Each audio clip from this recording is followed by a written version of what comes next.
Hi guys, welcome to the Racing Line. My name's Dirk Chocolate and today my co-host is going to be Tom. This is the show where we talk about everything from the Formula 1 world, real life and gaming. So today we have the race reactions from Monza, the F122 driver updates, Tom's amazing opportunity to drive a real F1 car, some community updates, the F1 Esports debrief, and finally a challenge for you guys. But first, let's go straight into the race reactions of what happened in Monza. Okay, so the race reactions from Monza, and a bit of an interesting race weekend with the safety car coming in at the end of the race, making it a little bit anticlimactic. But Max Verstappen's absolute comeback, man, like the guy is unstoppable at the moment. He's just absolutely driving like a world champion. I'm interested to see when he wins it because it looks like at the moment he is due to win it in Singapore. So yeah, the guy's being dominant. Tom, what did you think, mate? I mean, it's been two races now, right? After one another, where he's come from like P17 or something to like P1 within like 1 or 2 laps. It was crazy to see only in the very first lap Verstappen going from P7 to P4, overtaking 3 drivers. It's as if he's on a whole different level. It's like Formula 1 for him and then Formula 2 for the rest of the drivers. So, I mean, of course, this weekend we're going to have the Singapore Grand Prix. I am thinking he's going to become champion here already, which would be, I don't know if it would be a record necessarily, but it would be quite early. I know this is extremely early. Leclerc's just too far away. Unless you can start pulling something out of the bag, I just don't see it happening. It just seems like a car. This weekend, right? This weekend. Of course, it's Singapore, so it's super high downforce track. With Ferrari having a car that would maybe suit this weekend more, so perhaps they can kind of like slow down the inevitable, right? But I don't know. What do you think in terms of like performance going into Singapore as well then? I think it's going to be a dominant drive again. Max and that car are gelling so well. They're driving like an absolute unit. There's no issues at all anymore. I just think they've got a world championship formula that they've perfected. Yeah, I think it's going to happen this weekend as well. Let's see. Now, talking about Monza, of course, right? We had Nick de Vries doing his very first debut. Now, it was a very positive day for him. Unfortunately, a little bit of a less positive day for Alexander Albon because, of course, with his illness, he was not able to compete, and that is why Nick de Vries got called up.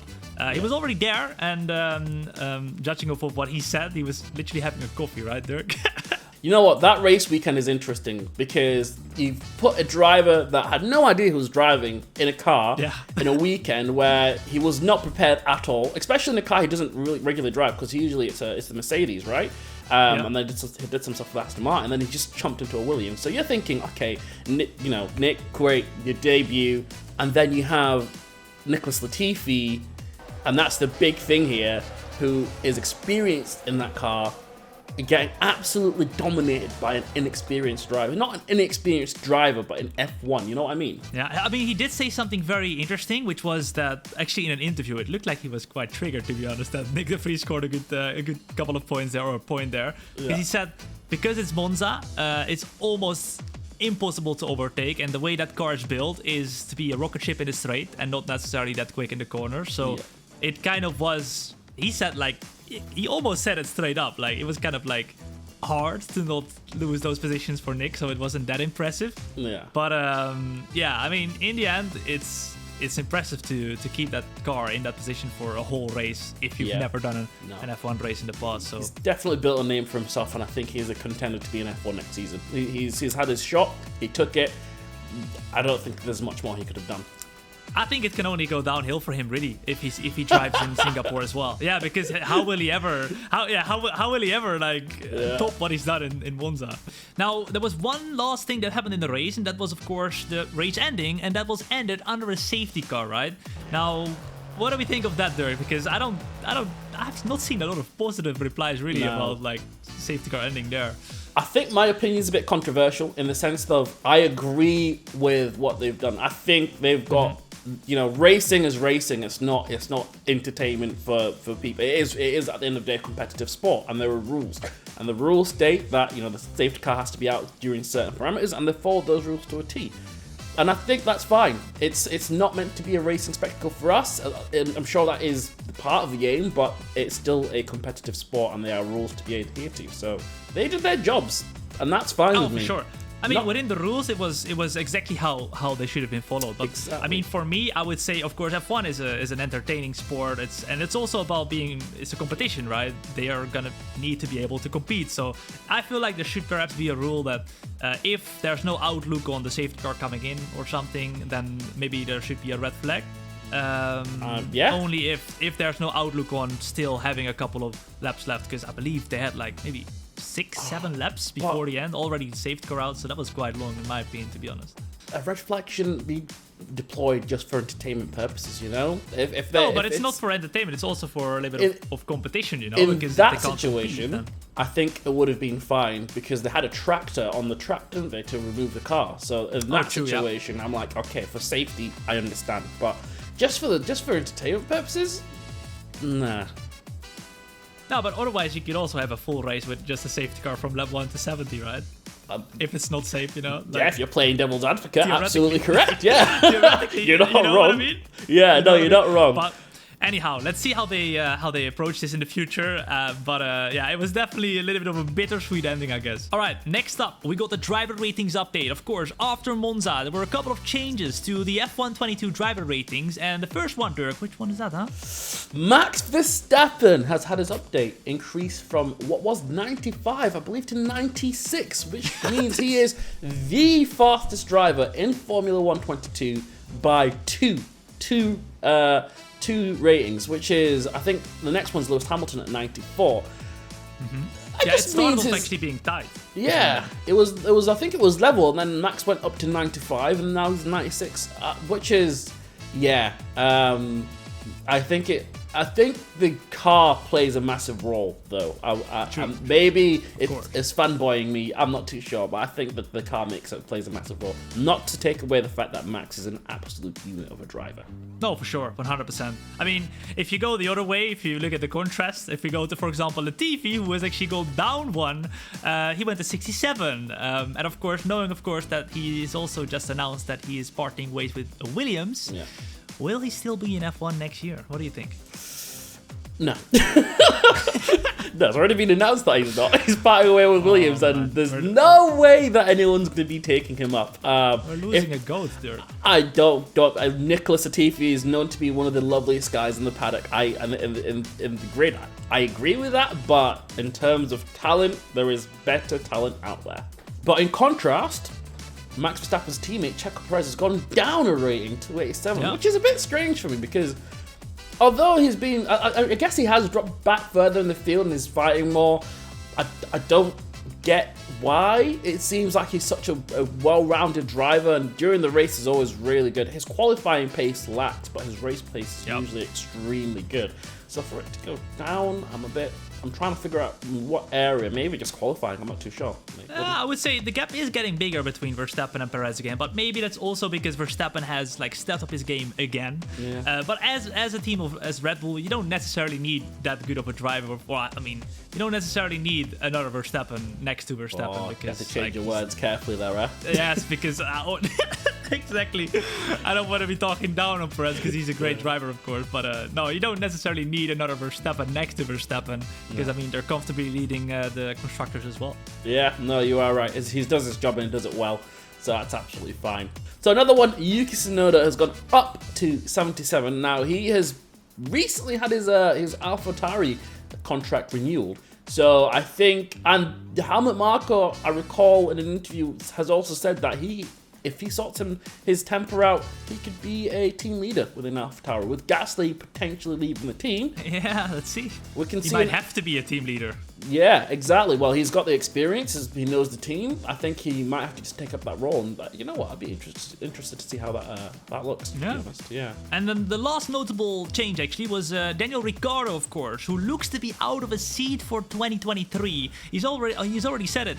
If I will accept it if I'm not going to be able to get a seat. So let's see. I really hope he's going to stay because I still believe there is some talent in that guy. But highly doubt it, to be honest, at this point. What do you think, Dirk? Is he going to be there? Haas have said that they're looking into him, and I'm pretty sure AlphaTauri would not say no to him. He left on good notes, ish, with Red Bull. Like, there's no bad blood really there. I know it's a bit awkward, but he's still a good driver at the end of the day. And, it's him who has the knowledge and experience of giving feedback to develop a car and can get consistent points where he's happy against a rookie driver. And, one's a gamble for the future, but one's pretty much a definite. So I like Ricciardo, so I'm pretty biased, actually, in my opinion. Fingers crossed. Fingers crossed he'll be there still. Or we would get another driver that is going to be extremely talented who have been waiting to get into Formula 1 from the junior categories, right? Yeah. Let's see. Let's see, man. Well, those were all the driver ratings updates as well. Let's head to something super special that I've done, and that is me driving a real Formula 1 car as part right here of the pit lane. So let's head to the pit lane. Here we go.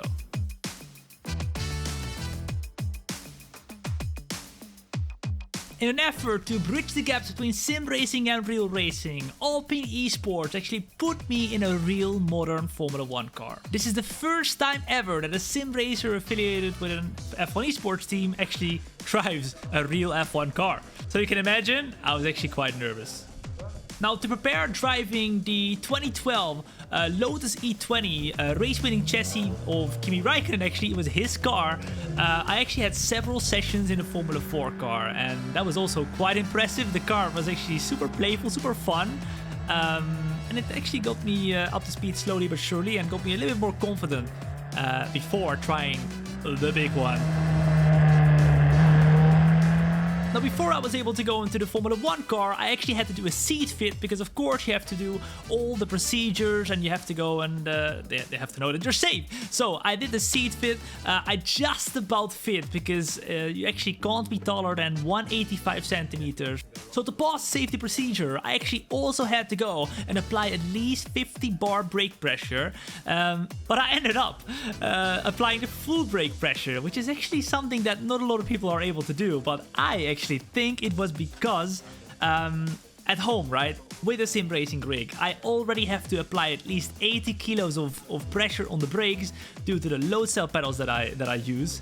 And that is the same for a lot of sim racers. I mean, all the F1 Esports guys use load cells as well. So it was super. I did not expect it whatsoever. I pressed it as hard as I could. And the engineers were impressed. You can see it right here. They were actually impressed. And I mean, I was kind of impressed by myself as well. I asked them, did I do good? Did I do good? I did very good. Now, after getting a little bit of confidence driving the Formula 4 cars, it was time to get into the F1 car. I was super nervous. I almost couldn't hold myself together. I mean, I was going to drive an actual Formula 1 car. And obviously, I drove the Formula 4, but nothing compared to a Formula 1 car itself. So I went in the car, of course, super nervous. I had an engineer in my earpieces because you had like the radio on as well. So he was talking me through how to release the clutch. And that was off. I was off in an actual Formula 1 car and not just a slow one. No, an actual F1 car driven in the 2012 season by Kimi Räikkönen. So slowly but surely, I got myself into the zone and just took it easy at the start. Also, I tried to stay away from the curbs because I had an out lap, hot lap, and an in lap. So I did not want to spin around and maybe stall the car. I wanted to make sure I did all the laps, but also I wanted to make sure to feel what was going on in the car. And I can tell you one thing, once I floored it here for the very first time, my goodness, like it was just crazy. The acceleration in a Formula 1 car, holy moly, mental, actually mental. But at the same time, it felt at home. It felt like I had done it before. And I'm not just saying this because it's a cool story or whatever, but it actually felt quite similar. Driving the F1 car compared to driving in the sim. Obviously, the forces are completely different, but the braking technique, for example, super similar. The way you go and accelerate, super similar. Of course, I've also already driven the French track in a little bit of a different form on the F1 22 game. But it wasn't that much different. It wasn't that much different. It's crazy to say it like this, but it was actually not that much different. And I will tell you one thing, the F1 car was actually easier, more comfortable to drive than the Formula 4. as I went into the pits, I just realized, wow, I drove an actual Formula 1 car, and I didn't drive it all that slow as well.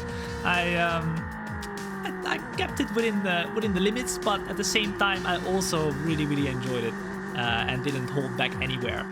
And that was it for the F1 Drive. If you have any questions, then put it up in the chat and I will see if I can go and answer some of them as well. But let's head into the Esports report.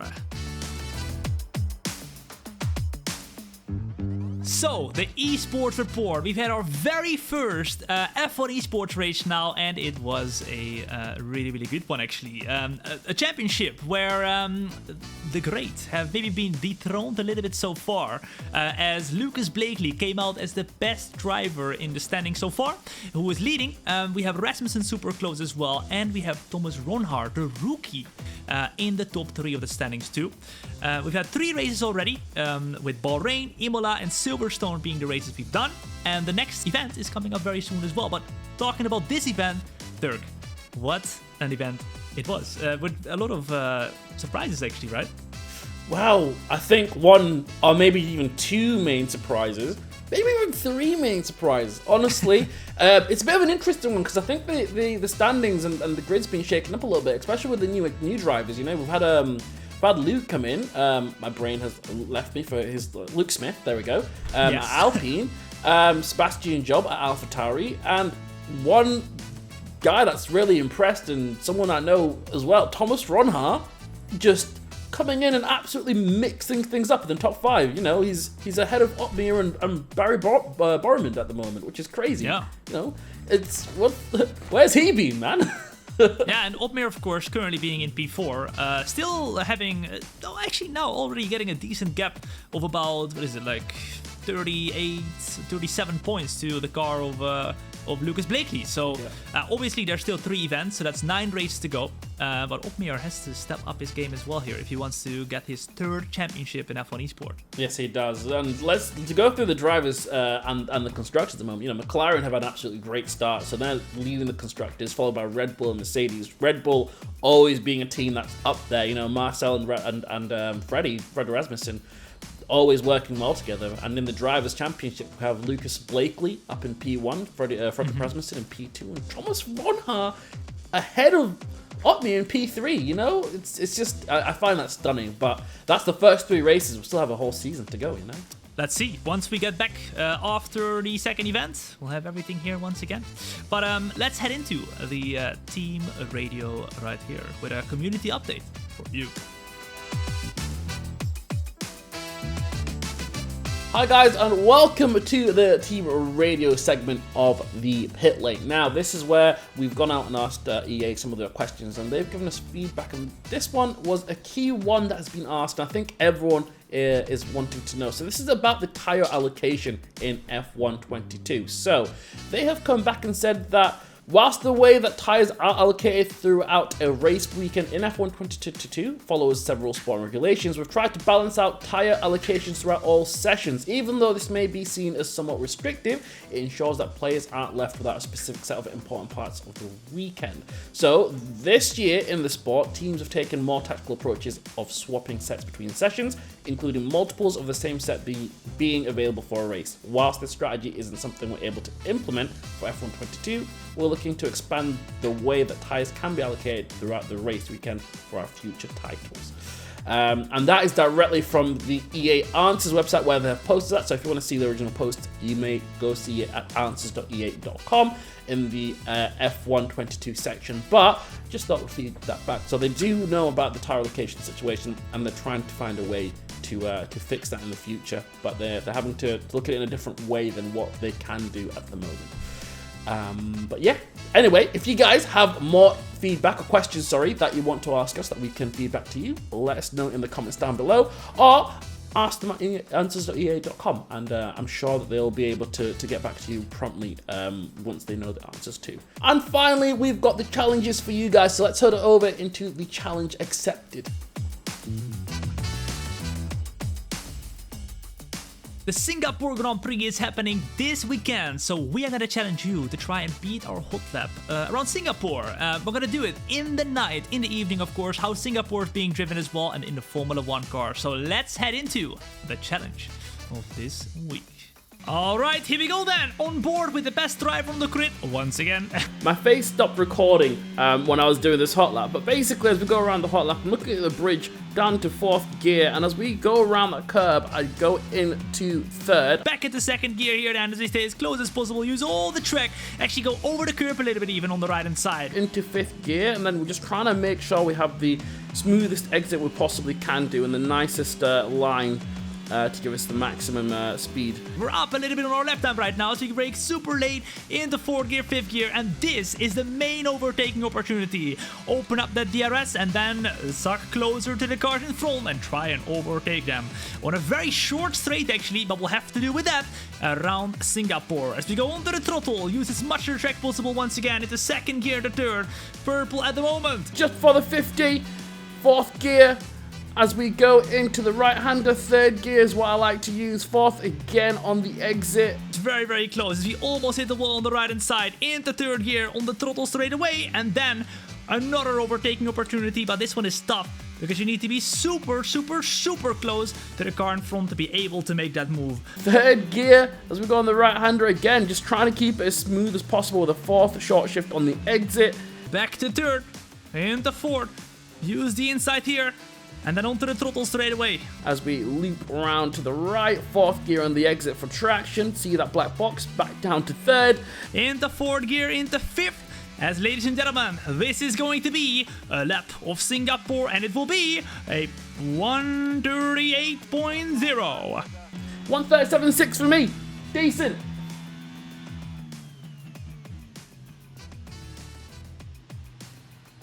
So that was a challenge for this week. Dirk put up a very good challenge once again. But if you think you can do better than us, then make sure you submit your hot lap via #TheRacingLine on social media. And the one who beats us will be featured in the next episode. Right, guys, if you want to stay up to date with the F1 game and the racing line, make sure you drop a follow on social media to the Formula 1 game, both on Instagram and Twitter, where they post everything. And make sure you subscribe to the channel as well. But I've been Dirk, and my co-host today has been Tom. Thank you guys for watching the Racing Line today, and we'll see you guys next time. Bye-bye. Peace.